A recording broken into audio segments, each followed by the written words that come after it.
Hi, this is Dan Sullivan. I'd like to welcome you to the Multiplier Mindset Podcast.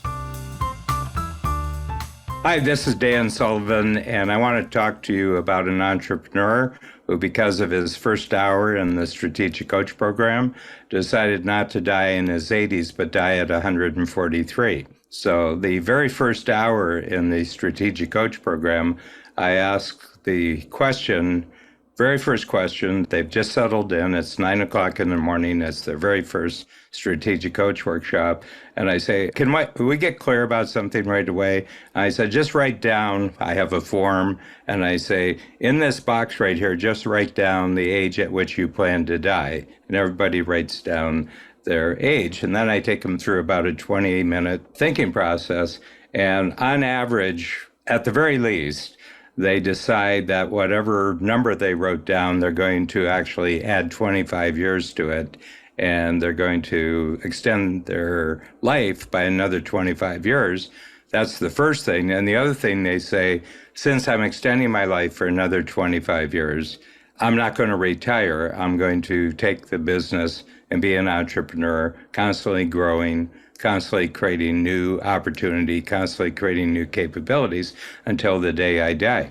But I've got an example here of Shane Stirling. And when he did the exercise, his very first hour, Shane is from Fort St. John, British Columbia. This is God's country for those of you who are not familiar with Canada and the very west coast of Canada. British Columbia is the furthermost western province. And when he did this first hour, he said, I'm expecting to die. My grandfather died. My father died when he was in his 80s, and they had heart problems. They had blood pressure problems. And so, I'll probably, make as much money as I possibly can, retire long before my 80s, and then, just do what everybody else does. Just do it. But he went through this first exercise. This is the first hour, the very first hour, and his whole mindset just shifted about his career. And he said, I think I'm going to take it right to the year 2100. So he was born in the 20th century, and he got 43 years in. He just decided to add another 100 years to it. My name's Shane Stirling, and I live in Fort St. John, British Columbia, and I run multiple businesses. Our prime business is electrical contracting company and natural gas extraction. Since joining Coach, I've started a coffee roasting company up here, and I own a self-storage, diversified. It was interesting. The coffee definitely came from a strategic coach workshop. I was complaining about the boom and bust cycle of the natural gas industry, and we were in a bust cycle, and one of the fellow participants mentioned that, well, you start roasting coffee because people drink coffee when they're working and they drink coffee when they're not working, and took that and connected a few dots and started roasting coffee. Now I just got to grow and scale because northeastern British Columbia is a pretty small market. Early on, I sold myself on the idea that strategic coach is one of those things that I'm going to do for many years. And we've had a few guests in our workshops that have been, that are on the plus 20 years. And it's just, it's like, okay, I want to be that person. I think a lot of people that first come into program are there because of overwhelm and overwork and lack of structure. And then as you get the free focus and buffer day structure, and we had a bit of a conversation in our last workshop about the fact that buffer days and focus days are both very, very important, but the true effort in the beginning is to get those free days built up, because most entrepreneurs aren't really following a free day existence, and you need to have those free days to reset and relax and unwind, and then you can get back into the actual work of running your business, which is the buffering, and then getting the clients and getting paid, which are the focus days, and driving all that. And so in the beginning, that made no sense to me. Is that free days? No, I can't take free days. I'm too busy. How am I supposed to possibly take any free days? And then down the road, it's like, okay, no, I get this. This makes sense. The free day concept. I mean, being an entrepreneur with multiple businesses, I'd be lying if I said I would disconnect for multiple free days at a time without interacting in some form with one of the businesses. But it is disconnecting for periods of time not always I don't need to answer that phone. I don't need to respond to that text. I don't need to read that email right now. I can do it later, right? And carving out those free times to relax. And that's on the family side. And that's really helped my family, myself and my family, to enjoy the benefits and rewards of all the work that goes into the business, right? The focus and buffer thing has definitely helped me structure things a little bit better.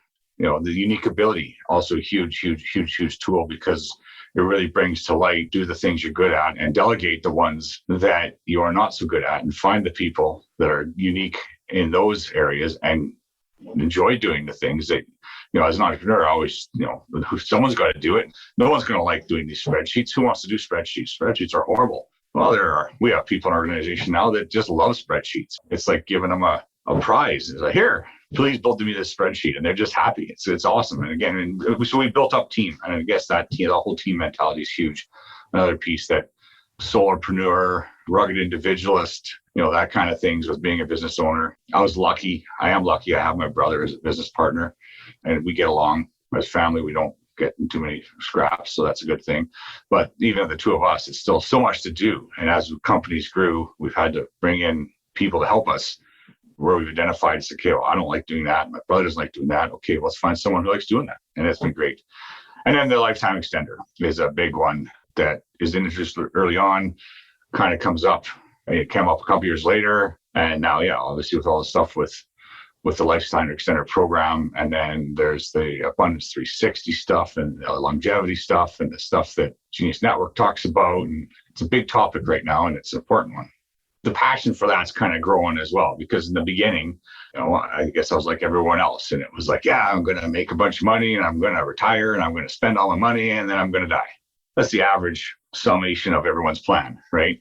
Through the program and talking about it, it's like, well, no, I don't have to just fade off into that sunset, right? I can be, why wouldn't I be active and healthy and involved and sharp right up until the day stuff stops working, right? And it's like, okay, and when's that day going to be? Well, prior, I was always, I've got some history of some heart disease in my family. I got some history of some other things. And it's like, okay, if I make it in my mid-80s, hey, I'm winning.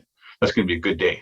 The lifetime extenders has definitely brought a bit more of a long-term view on that, saying, well, there's no reason why I can't make it plus 100. No reason at all, other than my own reason. And it's all mindset. You shift that mindset from, my grandpa died from a heart attack and my other great-grandpa died from a heart attack and my dad's got heart problems and I'm going to have heart problems, to there's a solution.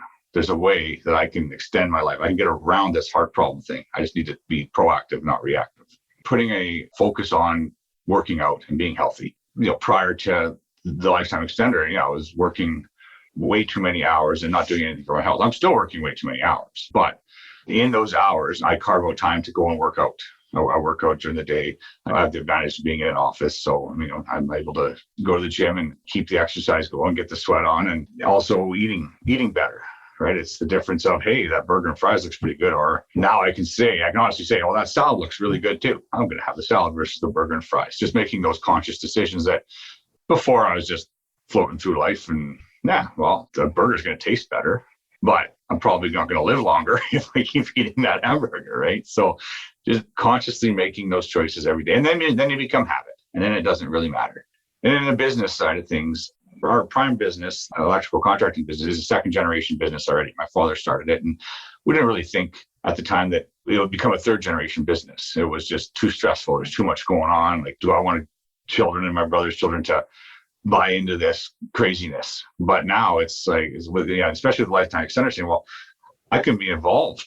I can possibly be involved longer than they even want me to be involved, because they're going to want to eventually take over the business. So, you don't necessarily have to do that handover. It's like, here you go. All right, see you later. Here's the keys to the car. I'm out of here.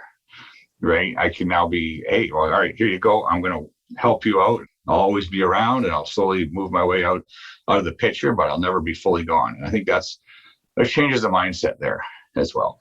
If you're not going to pass it on, you're building your business, you're going to sell it, you're going to get hopefully a largest check from the sale of your business. And then you're going to spend your days, spending out that money. Hopefully you have enough that you can pass it down for some legacy estate planning. But then what do? Then you're just sort of sitting around waiting for, as Dan says it, waiting for, the parts to be repossessed, right? It's like, okay, yeah, we're done with those. Yeah, bring them back. Bring them back to the factory. But I even look at it, even if these businesses, the businesses that are currently operating right now, even if we sell them, which we might, I mean, everything's for sale for the right price. The new mindset is that doesn't mean I'm not going to start something else. I mean, now it's like, yeah, I am going to start something else. It's like, okay, I sold that. Now what am I going to do? It kind of goes back to that freedom to versus freedom from, right? Like, you're not retiring to get freedom from your business. You're retiring to get freedom to do the next business. I think it was the first workshop is when I was introduced. Yeah. And it was, okay, here's your age now. And when do you think you're going to live to? I was, again, picked mid-80s. It was just the numbers. And it's like, yeah, okay, there you go. Here's where I think I'm going to go. And then, of course, they ask, like, well, how are you going to feel the day before you die? How would you like to feel the day before you die? And it's like, yeah, energetic, sharp, yeah. So why die then? So then I put it out just over 100 on that first thing. I went to 105, actually might have been 115, just over 100. It was like, okay, yeah, that's a good reach. It's kind of that 2 times versus 10 times conversation. Like, it was 115 by the time I get to there, technologies are getting better. Yeah, it's really under no effort of my own, I could probably make it there. So then it was, okay, well, let's push this out a little further, make it more of an actual multiplier goal. And I also wanted to pick something that I would remember. And so I looked at a bunch of different numbers and I decided that 2121 for me makes it 143 years. So I said, I'd say 2121 is easy to remember. I was going to go easy, 150 or whatever, but then I couldn't never do the math of what year it was. It's like, okay, 2121 is way easier and 143 years, great target. You still need reminders, right? And so I decided to get a tattoo of 143 on my forearm. 143 Roman numerals, forearm right there. It's the hand that I eat the hamburgers with. So when I'm eating the hamburgers and I'm maybe having the odd beverage that I should not have, or too many beverages I shouldn't have, it reminds me that, hey, you got a goal here. Don't forget. I guess it's just that constant reminder of, here's the plan. Let's stick with it. It seems whimsical, it seems weird, it seems fanciful, but our brain does really interesting things when you decide what you really want. That's far, far beyond what you think is possible. Here's the point about this. He now has a totally different time perspective that right off the bat means he said, there's no point in retiring. I'm going to start a new company that I enjoy even more than the ones I have right now. So instead of retiring from being an entrepreneur, I'm just going to retire from a company that I'm no longer interested in. And this is the whole type of thinking that happens in Strategic Coach. Just to let you know about this, I'm 78 years old right now. My lifetime goal is 156, which will take me to the year 2100. So I don't know who's going to whose funeral in the year 2100, whether it's Shane coming to mine or me going to Shane's, but we're both on the same game plan. And people say, well, that's foolish. You can't do that. And I said, yeah, but my brain believes it. And I live each day because I have a belief I'm going to live a long time. So all thoughts of retirement are gone. Most people retire from the business they don't like, and then they die very quickly. The statistics on this are very clear that people die very quickly if they've been working at their business. They've been an entrepreneur all their life. As soon as they quit, all the clapping stops, all the influence stops. And so Shane's got a magic thought. And when you come to Strategic Coach, that's what you get in the first hour. Then it gets really interesting after that.